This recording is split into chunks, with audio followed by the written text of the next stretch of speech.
The first question is, how do you feel about the current COVID-19 situation and its effects on mental health? Okay, so there's no getting away from the fact that it certainly had a tremendous impact on the mental health of a number of people, starting from kids and going all the way up to adults. Maybe if you had it just for a short time period, you would have coped with it. But as the extension has happened, we are seeing more and more effects. If you're a kid, you get affected. If you're a young adult, you get affected. If you're old, you get affected. I'm part of a whole bunch of helpline services, including niche ones related, for example, to the LGBT and things like that. Basically, what we are seeing is increased amount of anxiety and depression. There's certainly an increase in obsessive compulsive issues. There's a whole bunch of issues now which we are seeing associated with a suicidal attempt or an actual psychotic breakdown.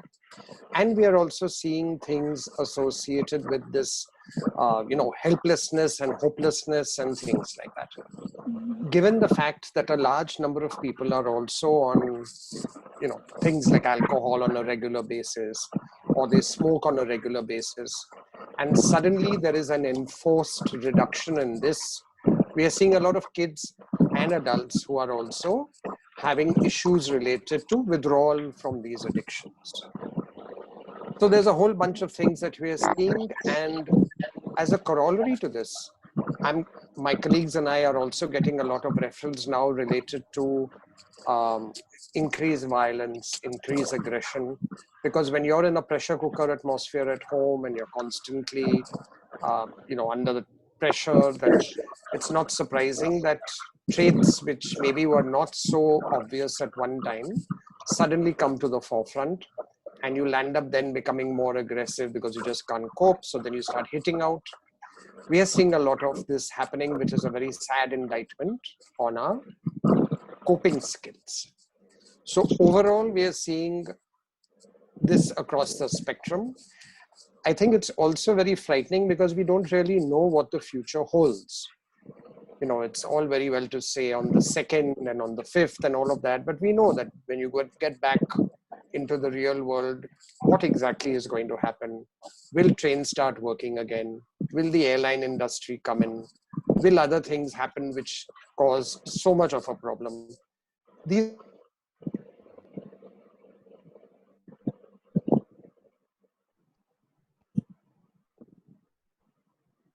will make a difference, and that is something that we keep seeing over and over and over again. So I have faith that things will not be too bad, but we are in for a long haul. Right. Thank you so much, sir. We have a next question for you.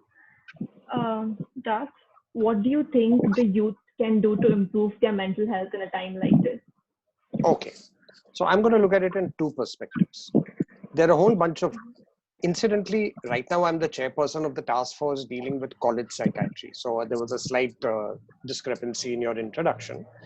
Now, basically what happens is we have two kinds of things that we are seeing.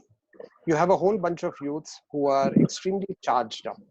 They want to do things, they want to get out there, they want to help people, they want to be different in terms of do things which they never were in a position to do in the past, because either they were online and attending classes all the time, or they had other chores and things like that. And now they're all out there and trying to help people and getting into the social service mode and all, which is absolutely fantastic. And you have this other group of youth who are constantly moaning and groaning and saying, oh, what are we going to do? Oh, I can't go out. Oh, I can't go to the mall, which is an irritating thing when we are looking at, the actual reality of India such as it exists. We keep seeing it on television. So what would my recommendation to them be? Number one, yes, it's all very well to groan and moan, but we are all in it and we continue being in it. And whether you groan and you moan or you don't groan and you moan, you're still going to be in it. So you might as well stop moaning. And I'm saying that specifically to people who just seem to have this great pleasure in looking up at the ceiling and saying, hi, hi, hi, what do I do? But In terms of what can we do to increase mental health, I'm sure we're all aware of it to a large extent.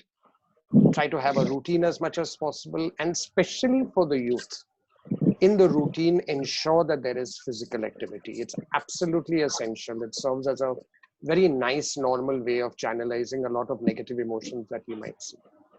Learn something online. Now, I've been talking to a lot of, I've been talking in a lot of webinars, and a couple of people have constantly been telling me that because we've been on the, on the net all the time, we're landing up getting migraines and headaches.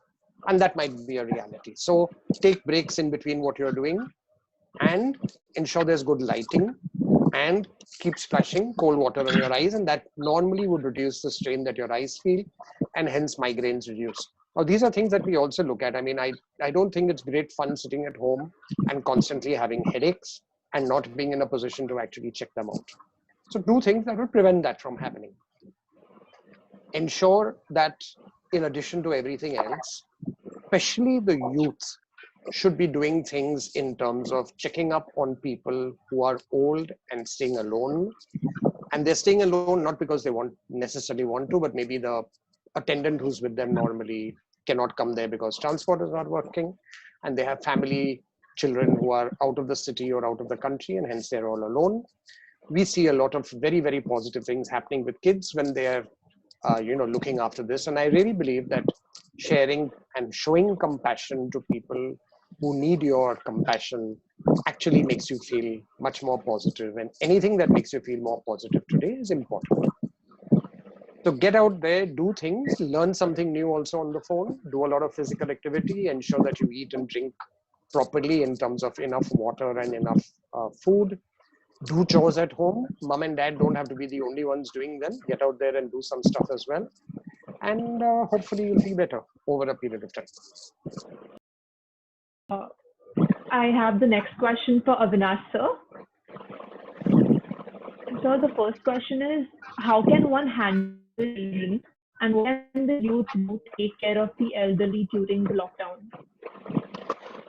Well, see, with children, what happens is the most important facet is keeping them busy and occupied during this lockdown period, because it's very difficult for children to pass their whole day. So there's a whole gamut of activities that adults need to plan with children. They need to do with children. They need to keep them busy. They have to answer all their questions, because children are a little unaware of what all is happening around them. So they may have questions about what this disease is, will it affect us, will we all die, is the world going to come to an end, how are things going to last, how are things going to be possible after this, why is school become online, will this ever end, because they're not allowed to play, they're not allowed to go anywhere. So all their queries have to be answered. They need to be made to feel secure if they want to sleep in with their parents, sleep next to their parents, so that they feel secure. That needs to be allowed. They need to also be given a lot of activities to do during the day. So it could not only necessarily screen-based activities.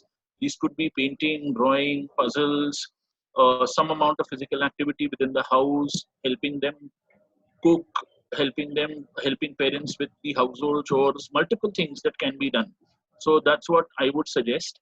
With regard to and important is that the youth need to check on the elderly.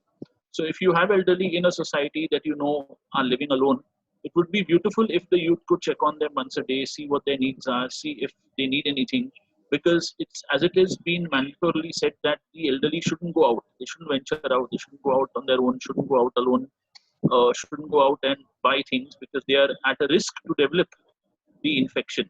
So they could check on the elderly, see what their needs are. They could also probably help the elderly develop some digital skills, because they would need it to talk to their children who are far away. So they could teach the elderly, say, how to make a WhatsApp,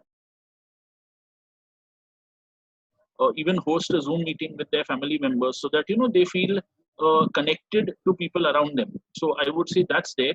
And also, some of the elderly may feel a little low, feel a little upset. They may feel death is near. They may have all sorts of things to talk about. So just to basically go and talk to them and make them feel that, we are with you, you're not alone, and this period will also pass is very important. But the most important facet is keeping yourself busy, but in a positive manner. And as Dr. Chawda said, not to sit and sulk and blame, our fate and blame our destiny, but rather look towards winning over this together as a country. Thank you. Thank you so much. That is very inspiring and helpful. I have the next question for Alisha ma'am. So, ma'am, the question for you is, what are the problems being faced by special children during this lockdown? See, for special children, most of them, the only source of happiness very often is just going down for a walk or going for a drive or going for a ride. Now, with the lockdown, that has been restricted. So they are unable to do that. So they get very upset, and some parents have even said that they started getting angry and there is self-injurious behavior that they didn't see earlier. Sometimes medicines aren't available. Sometimes diapers that the kids were used to aren't available. Therapies aren't happening, so there's no physiotherapy, occupational therapy, or remedial education, or any kind of counseling that's happening. Apart from that, there are certain kids that go for behavior modification. Now, since that isn't happening, parents see a lot of anger and stubbornness and rigidity in kids that has come up. And unlike the typical neurotypical population, kids with special needs cannot undergo online counseling all the time. I mean, not all of them, but all of them cannot really undergo online counseling. And like there are lectures happening in schools and online schooling happening, the special population which has become extremely socially isolated because they don't have Zoom meetings or video calls happening. So these are a few things that I would like to speak to you about with regard to the special population. Another question for Avinash sir. So, sir, the question, if you have any comments or anything to say about the lockdown and any message to the youth. See, I will reiterate what the others have said, that the lockdown is here to stay. So we don't have a choice of, wanting it or not wanting it. That's the first thing. And the lockdown is not, it's no use debating whether it's a good decision or a bad decision. It's probably the only decision that is going to help us. So we have to make the most of this lockdown personally, work-wise, from a sort of personal growth point of view, from a professional growth point of view. So youth who are studying probably can use it to catch up on things they haven't done. The elderly will have to use it to catch up on things they haven't done. The people who are working will work from home and at the same time find some time to relax and do things that they haven't done. So we have to make use of most of the time we get, and even if it extends, so be it. I mean, we have to be okay with it, and we have to be and we have to understand that this is being done so that lives are saved. My only message to everyone is, and I would want to use this platform because I feel it's a very important platform, and I think Dr. K.C. Chawda will agree, and I think all all of you must convey this, that there have been, some incidences where people have been uncooperative with medical personnel, and there have been incidences of violence also. I only want to tell people that, okay, I may not be a frontline corona doctor, but there are people out there, nurses, health workers, doctors who probably haven't seen their families in weeks and are working for you. So if one of you falls ill and you go to a hospital, you have someone to help you. They haven't run away because of the fear of this infection, and they haven't run away because of the fear of this disease. So just probably be kind to them, be helpful to them. Don't look at them with negativity and disdain. Thank you. Thank you so much for your answer. We have the next question for Alisha ma'am again.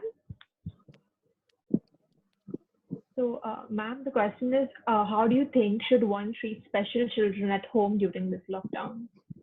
Okay, it is very important to tell parents and caregivers that they need to start using the material that they have at home. So, for example, each one of us has a torch in the house.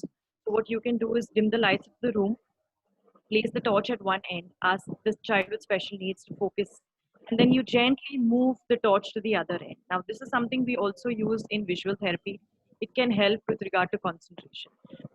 Another thing that they can do is take flour or atta that you have in the house, add water depending on the child's physical strength. So using atta or clay or play-doh that you have to build the child's fine motor skills can really work.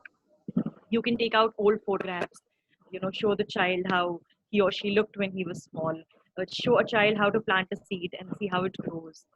Things with regard to therapy.